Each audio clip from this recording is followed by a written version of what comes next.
अभी मंत्रिमंडल का गठन नहीं हुआ है, आप एक और मंत्री पद की मांग कर रहे हैं, क्या? देखिए, मंत्रिमंडल का पूर्ण गठन नहीं हुआ है, ये कोई अनहोनी बात नहीं है। बहुत बार ऐसा हुआ है कि प्रथम मंत्रिमंडल का गठन होता है, मुख्यमंत्री 1 या 2 या 3 लोगों के साथ जो शपथ ग्रहण करते हैं, उसके 10 दिन 15 दिन के बाद अपना एक्सपेंशन होता है। एक बात जो नहीं हुई है वो हमको भी लगता है कि शायद ये पहला बार है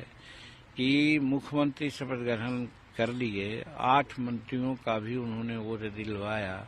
लेकिन विभाग अभी तक शायद नहीं बटा है।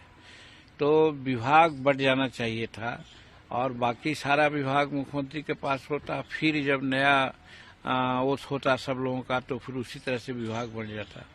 तो ये नहीं हुआ है, लेकिन ये स्वेच्छा है हमारे मुख्यमंत्री का और भला बुरा सब वो समझते हैं, तो उनकी स्वेच्छा है, तो इस पर हम लोग कुछ कह नहीं सकते हैं। लेकिन जैसा कि सुन रहे हैं कि अगला 5 तारीख को मंत्रिमंडल का विस्तार होगा और होगा तो निश्चित है कि उस दिन जरूर विभागों का भी बंटवारा होगा। तो 28 तारीख को मौन ओथ लिया उन्होंने और 5 तारीख को यदि दूसरा मंत्रिमंडल का विस्तार होगा तो ये बहुत ज्यादा समय इसको नहीं कहा जा सकता है, इसलिए इस पर कोई प्रश्न उठाना मैं समझता हूँ उचित नहीं है। पेच कहाँ फंसी हुई है सर? पेच फंसने की बात नहीं है, कुछ सुविधा असुविधा की बात है। जैसे सुना था कि पहले ही हो जाता, लेकिन राज्यपाल महोदय कहीं बाहर जा रहे हैं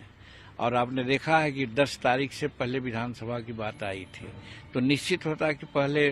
मंत्रिमंडल विस्तार हो जाता, लेकिन महामहिम बाहर जा रहे हैं, 10-11 को बाहर रहेंगे, तो 11 को रात में आएंगे, तो 12 को होगा विधानसभा सत्र प्रारंभ होगा। तो वैसी परिस्थिति में 11 के पहले ये मंत्रिमंडल का विस्तार स्वाभाविक है, लेकिन मुख्यमंत्री ज्यादा इसमें सचेष्ट हैं और जैसा कि मुझे मालूम हो रहा है कि 5 तारीख को ही मंत्रिमंडल का अगला विस्तार हो जाएगा और उसी दिन विभागों का बंटवारा भी हो जाएगा। रही बात हमारी, तो हम शुरू से कह रहे हैं कि निर्दलीय एक विधायक हैं, उनको आप एक मंत्रालय देते रहे हैं, आज भी दिया,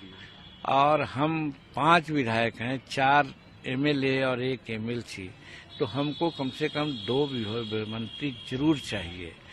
तो इस लाइन पर हम बात किया है माननीय मुख्यमंत्री से भी,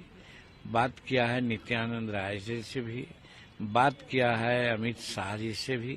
कि भाई हमको एक विभाग और आप दीजिए। उन लोगों ने कोई स्वीकारात्मक या नकारात्मक बात नहीं कही है, इसलिए हमको उम्मीद है कि हमको एक विभाग और मिलेगा और हम समझते हैं कि एक विभाग मिलेगा तो बहुत अच्छा रहेगा और हमको मगध में काम करने में, सामाजिक सामंजस्य को स्थापित करने में हमको बड़ी सुविधा होगी, इसलिए हम एक विभाग और मांग रहे हैं।